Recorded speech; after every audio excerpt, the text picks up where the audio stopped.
Heading है billion की सांद्रता।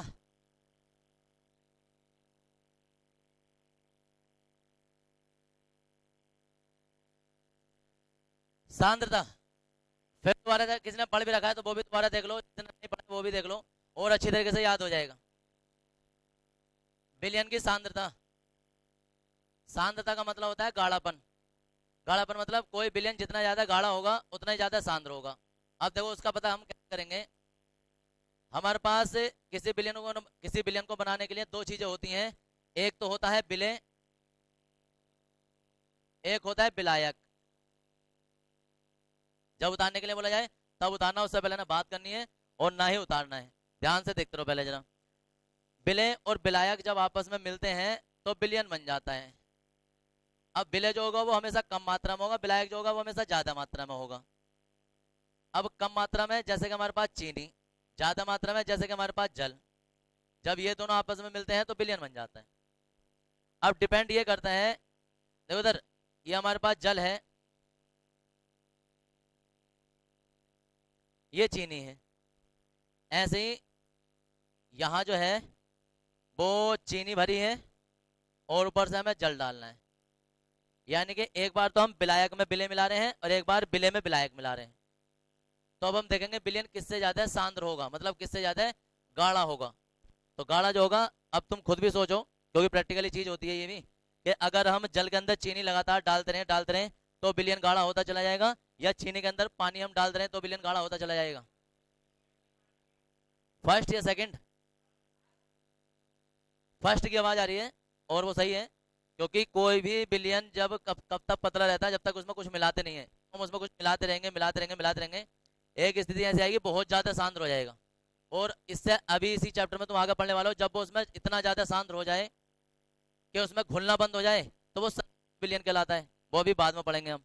ऐसा भी नहीं है कि तुम सोचोगे यहाँ 250 ग्राम पानी है उसमें 1 किलो चीनी लाकर डाल दो और वो घुल जाएगी। ऐसा नहीं हो सकता। एक लिमिट में घुलती है, कि तुम किसी चीज में कोई चीनी या नमक घोल ले घोलते जा रहे हो तो वो नमक, ये नमक जो उसमें घुलता जा रहा है और विलायक उसे एक लिमिट तक बर्दाश्त करता है, मतलब एडजस्ट कर रहे हैं। उसके बाद उसमें तुम कितना भी डालते रहो फिर वो नीचे तली में जमा हुआ दिखाई देगा तुम्हें और वो घुलेगा नहीं। जब कोई विलेय पदार्थ किसी विलायक में घुलना बंद हो जाए ना, तो उस टाइम जो विलियन बनता है वो संतृप्त विलियन होता है। वो भी हम बाद में पढ़ेंगे। फिलहाल एक चीज हमें पता चल गई कि कोई विलयन सांद्र तब होता है जब हम उसमें कोई विलेय पदार्थ मिलाते हैं। यानी सांद्रता जो है ना वो विलायक पर निर्भर नहीं करती, विलेय पर निर्भर करती है। तो अब हमारे पास सांद्रता जो है वो सांद्रता 9 प्रकार की ये होती है बिलियन के हिसाब से। अब कोई 9 प्रकार की क्यों होती है भाई?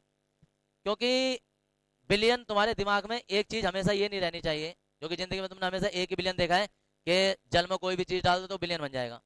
ऐसा नहीं है। टेबल बनाई है हमने और 9 प्रकार के बिलियन है। ठोस ठोस भी बिलियन बना लेते हैं, गैस गैस भी बिलियन बना लेती हैं, ठोस गैस भी बिलियन बना लेते हैं, गैस ठोस भी बिलियन बना लेते हैं। इस तरीके से 9 प्रकार के बिलियन पढ़ रखे हैं हमने। तो उन 9 प्रकार के बिलियनों की सांद्रता, उनका गाढ़ापन चेक करने के लिए 9 प्रकार की ही सांद्रता के प्रकार होते हैं। 9 प्रकार की सांद्रता होती है, उसकी टेबल भी अभी लिख देंगे। तो अब 9 प्रकार की सांद्रता होती है, लेकिन उससे पहले पता होनी चाहिए सांद्रता की परिभाषा। परिभाषा क्या है? बड़ी सिंपल सी परिभाषा है, बना भी सकते हो, खुद भी याद रख सकते हो हमेशा, कि कोई बिलियन है हमारे पास, उस बिलियन में जितना भी विलेय पदार्थ होगा वो उसकी सांद्रता को दर्शाता है कि भाई बिलियन इतना ही गाढ़ा होगा। कोई विलेय पदार्थ होगा तो क्या परिभाषा बनी कि किसी बिलियन में, विलायक में नहीं, किसी बिलियन में उपस्थित, जो पहले से अंदर उपस्थित है, किसी बिलियन में उपस्थित विलेय की मात्रा को उस बिलियन की सांद्रता कहते हैं।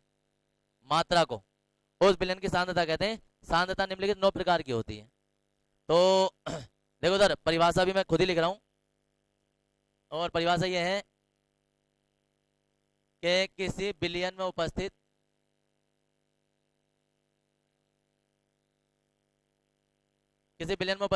विलेय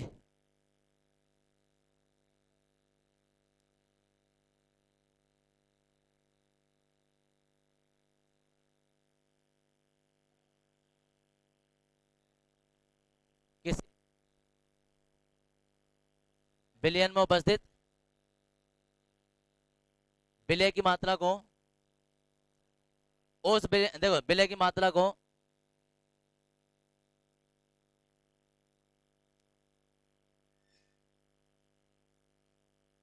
उस बिलियन की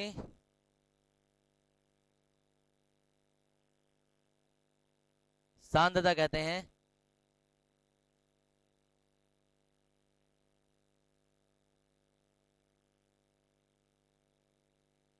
यह 9 प्रकार की होती है, 9 प्रकार की होती है।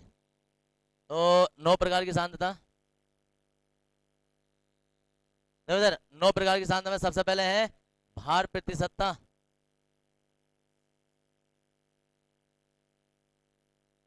सेकंड आ जाता है आयतन प्रतिशतता,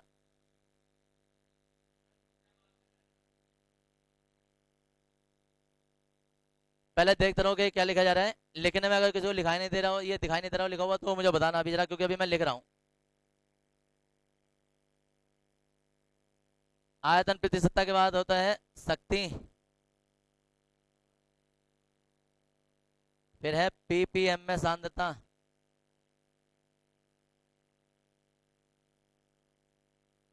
पांचवा है मोलरता, इसे हम कैपिटल एम से दर्शाते हैं, मोलरता। इसके बाद है नॉर्मलता,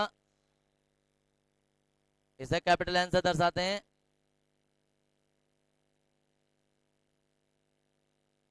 मोललता,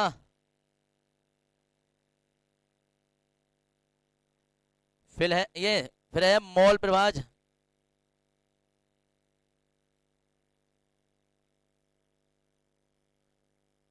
मोल प्रभाज,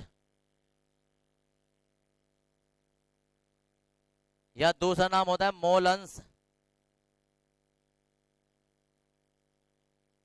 और इसे हम एक्स से दर्शाते हैं। और जी नाइन्थ है तुम्हारे पास फॉर्मलता, और वो हम एफ से दर्शाते हैं। और उसमें इंपोर्टेंट जो है तुम्हारे पास वो ये और ये जरूरत से ज्यादा इंपोर्टेंट रहती है तुम्हारे हमेशा हर बार के लिए। ये 5 परिभाषाओं में से पीपीएम में सांद्रता, पीपीएम में सांद्रता का मतलब होता है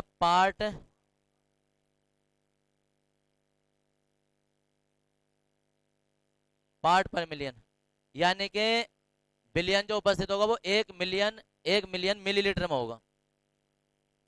यानी कि 1 लाख, 1 लाख होगा, 10 लाख होगा, 10 लाख होगा, 10 लाख में कितना उपस्थित होता है। तो ये सब उतार लेंगे, उतारने के बाद में पहले वाला इसमें हेडिंग आ जाएगा भार प्रतिशतता, जिसने नहीं लिखा है वो लिख देंगे।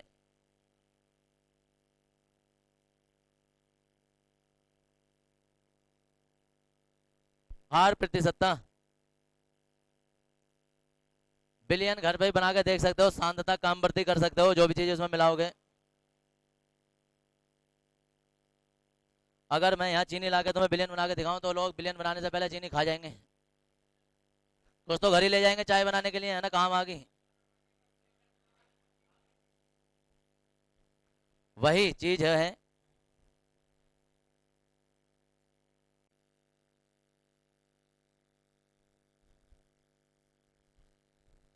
और जितना उतार दिया उसके बाद हेडिंग डाल देंगे आयतन प्रतिशतता, आयतन प्रतिशतता,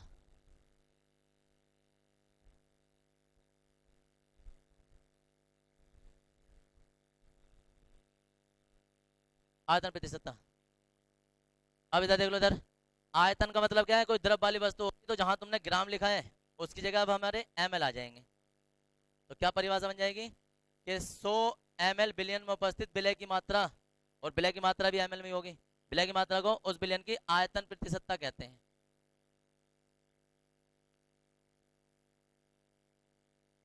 आयतन प्रतिशतता कहते हैं, और इसे भी सदैव उसमें व्यक्त करते हैं। ऊपर की परिभाषा सेम लिख दो, बस क्या लिखना है तुम्हें कि ग्राम की जगह ml लिखना है,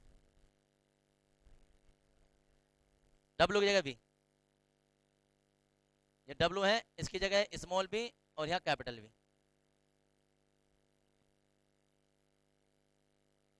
और लिख देंगे।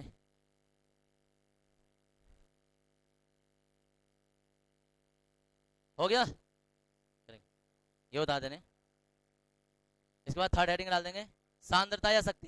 देखो उधर शक्ति का मात्रा, ये शक्ति का दूसरा नाम भी होता है सांद्रता भी कहते हैं इसे। क्या रह गया किसका मुझे बताओ।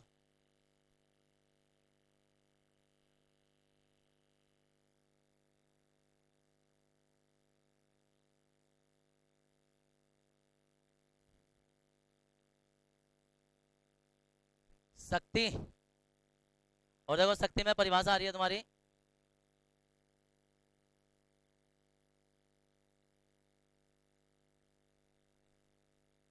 शक्ति।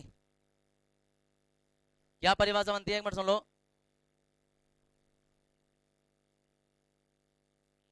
अब सही बिलियन जो होता है ना, जो ओरिजिनल मैक्सिमम बिलियनों की सांद्रता निकाली जाती है वो शक्ति से ही निकाली जाती है।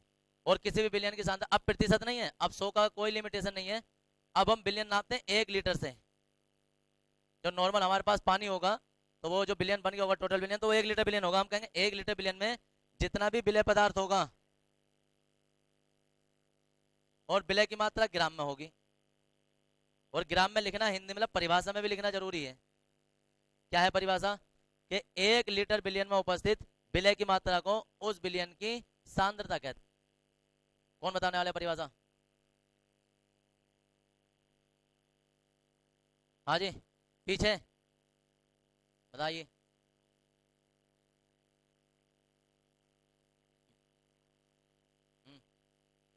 उस बिलियन की सांद्रता कहते हैं। एक शब्द लिखना जरूरी होता है ग्राम में। तो अब देखो क्या है परिभाषा। हम शक्ति लिख रहे हैं, शक्ति। तो शक्ति का मतलब होता है कि विलय की मात्रा, विलय की मात्रा आ गई और नीचे आ गई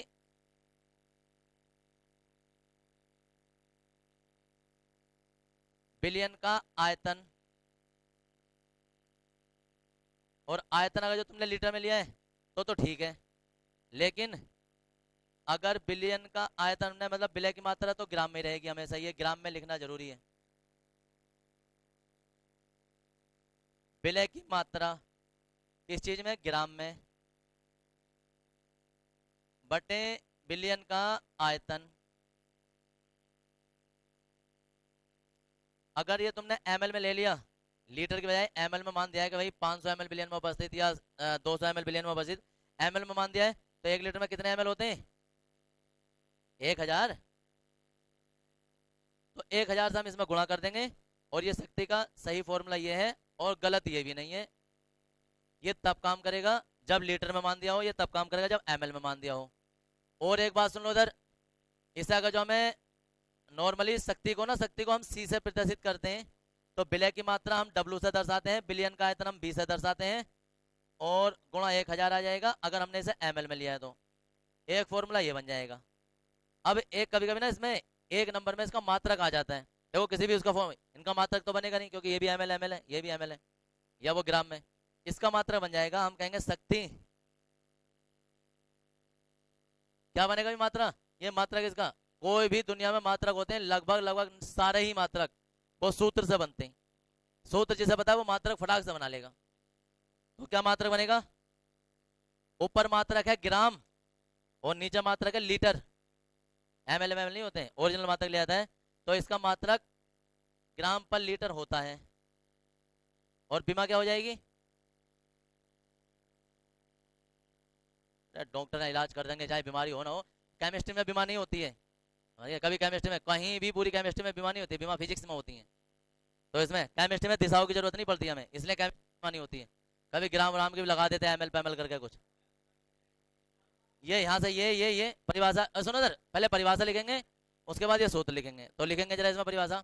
1 लीटर बिलियन में उपस्थित, मुझे पता है बहुत बड़े साइंटिस्ट है, बना देंगे कोई ना कोई, और बहुत सारे लोगों ने तो आधुना बना चुके होंगे।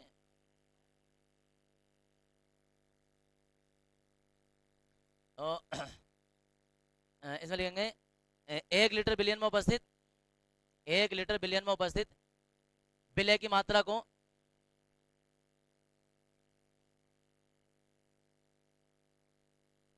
एक लीटर बिलियन में उपस्थित विलय की मात्रा को, और जहां विलय की मात्रा लिखा ना या को लिखा तो ब्रैकेट में लिखना ग्राम में। कौन सा पहले लिख दो बाद में लिख दो। मात्रा को उस बिलियन की सांद्रता कहते हैं, उस बिलियन की सांद्रता कहते हैं। और सी से पता है इसे क्यों प्रदर्शित कहते हैं? क्योंकि सांद्रता को इंग्लिश में कंसंट्रेशन कहते हैं, कंसंट्रेशन। और बहुत सारे लोग कहते हैं ना एकाग्र, एकाग्र ऐसे कहते हैं यार दिमाग कंसंट्रेट नहीं हो रहा है। तो कंसंट्रेट का मतलब क्या है? कि इधर उधर भटका हुआ सब में फैला हुआ है, दिमाग जो है वो तुम्हारा बिल्कुल पतला हो गया है। सांद्र करना है, एक जगह सारे के सारे ज्ञानेंद्र को एक जगह इकट्ठा करके लेकर आना है, तो वो कंसंट्रेट हो जाता है। जब एक जगह इकट्ठा हो जाता है, सारी ज्ञानेंद्रियां एक ही चीज के बारे में सोचने लगती हैं, तो भाई साहब जो तुम्हारे एक पेज है ना 5-5 मिनट में ऐसे याद होते चले जाते हैं, और कोई चीज जैसे समझो फटाक से हो जाएगी, सवाल करोगे फटाक से हो जाएगा कुछ भी। तो वो तब है जब हमारे सारे ज्ञानेंद्रिय एक ही काम पे लग जाएं। हाँ, तो ये सारे फॉर्मूले उतार देंगे तीनों इसका जी। जी हाँ, टोटल मान सारे के सारे परिभाषा पीडीएफ फाइल में होंगी। एक हाँ 1 लीटर जो है वो एक ने कितने ग्राम के बराबर होगा। देखो इधर, इसके लिए मैं तुम्हें बताता हूँ। 10 मैं तुमसे कहूँ कि एक घोड़ा जो है वो कितने हाथियों के बराबर है। एक घोड़ा जो है वो कितने हाथियों के बराबर है। तुम कहोगे यार, हाँ तुम कहोगे तुलना जो होती है ना, तुलना वो समान प्रजातियों के जानवरों से होती है, और तुलना जो होती है ना वो हमेशा समान प्रजाति से होती है। तो दरअसल तुम ऐसा पूछ रहे हो कि 1 किलो सेब जो है वो कितने लीटर सेबों के बराबर है। दुनिया में 3 अलग अलग पद्धति होती हैं, किलोग्राम, लीटर और मीटर। अब तुम इन दोनों में पूछ रहे हो, जबकि इसकी एक अलग दुनिया है, इसकी अपनी एक अलग दुनिया है, और इसकी एक अपनी अलग दुनिया है। जब तुम 1 किलो को 1 लीटर में पूछ सकते हो, तो 1 लीटर को 1 मीटर में क्यों नहीं पूछ रहे भाई। और मैं कहूंगा 1 लीटर पानी जो है वो कितने मीटर पानी के बराबर है। फैला लो, पानी को बहा दो। तो ये पद्धति होती है। भले से अब कुछ लोगों ने बना रखा है, यानी कि किसी ने हमें 1 लीटर तेल दिया, उसने तराजू पे तोल लिया और वो बैठा 900, तो कहते अरे यार मैंने एक नया फॉर्मूला बना दिया और 1 लीटर जो वो 900 किलोग्राम के बराबर हो गया, 900 ग्राम के बराबर हो गया। तो वो कोई वो तो आ गया यार। अगर तुम 1 मीटर कपड़ा लेकर आओगे, तुम कहो यार 1 मीटर कपड़ा कितने किलो है, तो जब तोलोगे तो कुछ ना कुछ तो वजन आ ही जाएगा उसका, नहीं आएगा? वो वजन नहीं होगा कपड़े में थोड़ा बहुत। अगर तुम 5 मीटर कपड़ा लेकर आओगे और तुम कहो यार 5 मीटर कपड़ा कितने किलो के बराबर है, तो हो सकता है बहुत सारे कपड़े तो इतने होते हैं, 1 किलो के होते हैं। 20 किलो का लहंगा पहना था वैसा माधुरी दीक्षित ने, जो फिल्म आई थी देवदास है, और पता नहीं 30 किलो की कॉस्ट्यूम पहनी थी उसने, जो क्रिस फिल्म आई थी, कंगना रनावत ने। बना 5 घंटे उसे कॉस्ट्यूम पहनने में रखते थे। अब तुम कहो कि भाई साहब वो जो लहंगा है वो 5 मीटर कपड़े बना हुआ है, और 5 मीटर जो वो 20 किलो के बराबर है, तो यार ये सूत्र थोड़ा बन गया, वो तो तुमने निकाल लिया मान जबरदस्ती धींगाधांगी करके। तो वो ये अलग अलग दुनिया है, ये अलग अलग चीजें होती हैं, इनकी तुलना। अब मैं तुम्हारी तुलना करूँ, बताओ भाई फरमान जो वो कितने गधों के बराबर है। चलो गधे नहीं छोड़े, घोड़ों के बराबर करते हैं, तो वो तुलना नहीं हो सकती इसमें। अच्छा कर सकते हैं इसमें, चलो इसमें तो हो जाएगी, खैर इसमें तो कोई ना कोई निकाल देगा मान। मैंने बोला था ना अभी एक कि समान प्रजाति में तुलना हो जाती है।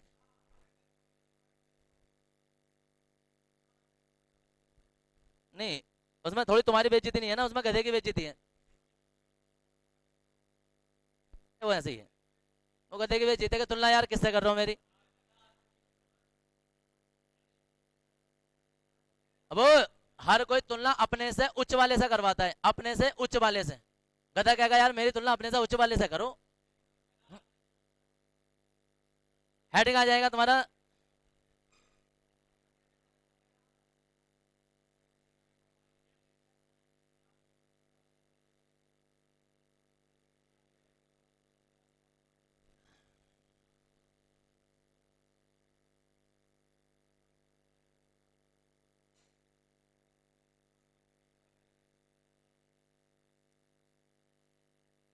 एक परिभाषा थी अभी अभी हमने लिखी थी, सांद्रता की परिभाषा, और पीपीएम में सांद्रता की परिभाषा के साथ देखो इधर, इस सांद्रता में अंतर क्या होता है। जो अभी अभी नॉर्मल सांद्रता हमने पढ़ी थी वो 1 लीटर बिलियन में पढ़ी थी। 1 लीटर बिलियन का मतलब समझते हो? 1 लीटर बिलियन का मतलब होता है 10⁻³ ml। हम परिभाषा ऐसे भी बोल सकते थे कि हम 1 लीटर बिलियन में उपस्थित विलय की मात्रा को ना बोलकर हम कहते हैं 10⁻³ या 1000 ml में उपस्थित विलय की मात्रा को उस विलयन की सांद्रता कहते हैं, तो भी परिभाषा गलत नहीं है, बिल्कुल सही है। 10⁻³ ml या 1000 ml बिलियन में उपस्थित विलय की मात्रा को उस विलयन की सांद्रता कहते हैं। ये परिभाषा सांद्रता की थी। अब 10⁻³ हटा दो और 10⁻6 कर दो, तो अब सांद्रता की परिभाषा सब कुछ सेम रहेगा, बस सांद्रता की परिभाषा तुम्हारी पीपीएम में सांद्रता कहलाएगी। क्या होता है कि 10⁻6 ml बिलियन में उपस्थित 10⁻6 ml बिलियन में उपस्थित विलय की मात्रा को उस विलयन की पीपीएम में सांद्रता कहते हैं। और यह सांद्रता तब ली जाती है या तब ज्ञात की जाती है जब विलय की मात्रा सूक्ष्म हो। सूक्ष्म मतलब क्या है कि हमारे पास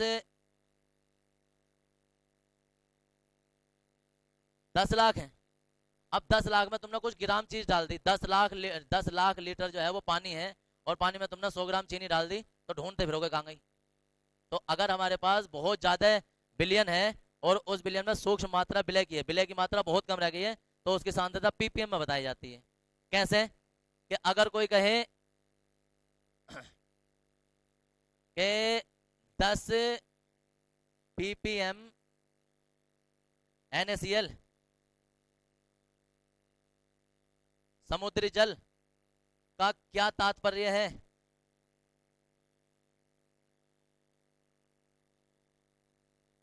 तो हम क्या कहेंगे, ये क्वेश्चन आ रखा है, एक क्वेश्चन आ रखा है कि 10 ppm SO2 का क्या अर्थ है। बोर्ड के एग्जाम आ रखा है 10 ppm SO2 का वायुमंडल में। तो वायुमंडल में 10 ppm SO2 का क्या तात्पर्य है। 10 ppm NaCl या कोई और साल्ट दे सकते हैं, KCl या कुछ भी, समुद्री जल का क्या तात्पर्य है। तो परिभाषा क्या है, समुद्री जल 10 क्या चीज है NaCl और ppm में, तो हम इसका मतलब ये कहेंगे कि समुद्री जल जो है ना वो तो है 10 लाख ml, यानी 10⁻6 ml। तो 10⁻6 ml 10⁻6 ml समुद्री जल में 10 ग्राम, सिर्फ 10 ग्राम NaCl उपस्थित है। इतने सारे समुद्र के जल में 10 लाख ml जल में कितना है 10 ग्राम, सिर्फ 10 ग्राम नमक उपस्थित है। इसका आ जाता है वायुमंडल में 10 pm SO2 का क्या तात्पर्य है। तो हम कहेंगे कि वायुमंडल में 10⁻6 ml वायु में 10 ग्राम SO2 घुली है। वायुमंडल में 10 ग्राम SO2 घुली है। इसका मतलब ये होगा कि वायुमंडल में हमने 10⁻6 ml वायु ले ली, उस वायु के अंदर 10 ग्राम SO2 आ गई, 10 ग्राम SO2 आ गई। तो 10 ग्राम SO2 का मतलब आ गया कि पूरे के पूरे वायुमंडल में इतनी सी मात्रा SO2 की हो जाएगी। क्या मतलब हो गया कि जिस चीज के आगे ppm लिखा होगा ना वो चीज 10 या इतने में उपस्थित होगी। और ये सुनो इधर, जरूरी नहीं है 10 है, यहाँ जो भी हो जाए 20 ppm हो जाए या 30 ppm हो जाए, तो जो भी चीज आगे की होगी, जो भी ppm के बाद में आगे लिखा होगा वो चीज उपस्थित होगी उसमें जिसमें वो पूछ रहे हैं। जैसे कि 10 ppm SO2, तो इसका मतलब 10 ग्राम SO2 जो है ना वो इसमें घुली हुई होगी। या इसमें आ जाएगा कि 10 ppm NaCl समुद्री जल, तो समुद्री जल में इतना NaCl उपस्थित होगा। समझ रहे, जो भी चीज डाल देंगे, जो भी चीज ppm के आगे लिखी होगी वही चीज घुली हुई होगी, यानी कि वो विलय की मात्रा होगी। और बिलियन तो दूसरा होगा जो भी उन्होंने नाम दे रखा होगा जिस चीज में पूछ रहे होंगे। परिभाषा क्या बन जाती है, परिभाषा यह है कि 10⁻6 ml बिलियन में उपस्थित विलय की मात्रा को उस बिलियन की ppm में सांद्रता कहते हैं। ये सिंपल सी परिभाषा होगी, और बाकी इसका उदाहरण लिख देंगे तो लिख देंगे। अब देखो इसके फॉर्मूला कैसे बनेगा, तो देखो फॉर्मूला कैसे बनेगा, फॉर्मूला बनेगा ऐसे लिखोगे, ppm में सांद्रता, और ppm में सांद्रता जब हम निकालेंगे तो हम कहेंगे विलय की मात्रा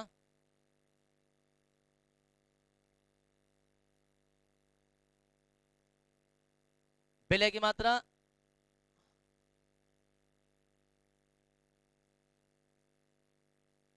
बिलियन का आयतन ml में, और गुणा 10⁻3 नहीं करनी है या 1000 नहीं करनी, 10⁻6 करनी है। यहां याद रखना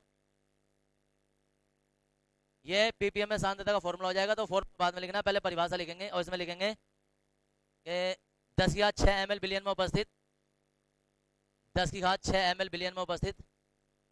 अब तो सारे लोग लिख रहे होंगे 10⁻6 ml बिलियन में उपस्थित विलय की मात्रा को, विलय की मात्रा को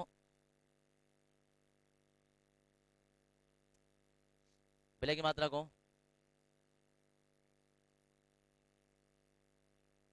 उस बिलियन की ppm में सांद्रता कहते हैं, उस बिलियन की ppm में सांद्रता